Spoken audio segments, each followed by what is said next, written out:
So ito mga ka-rider, sagutin naman din itong kay Janelle Reyes. Ask lang po, okay po yung jetting na setup 120/38, 28mm na carb. Sa 28mm mga ka-rider, nakuha ko siya sa 115, 118, 120 itong main jet.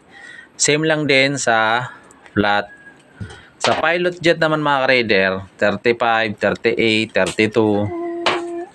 Tapos sa clip position niya mga ka-rider, pag flat sa taas, pagka round sa pangalawa o kaya sa gitna mula sa taas.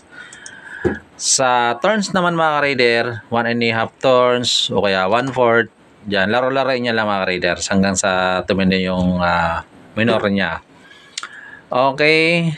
Sana Janelle Reyes na sagot ko yung tanong mo. Kung may iba ka pang katanungan, comment ka lang dyan sa baba.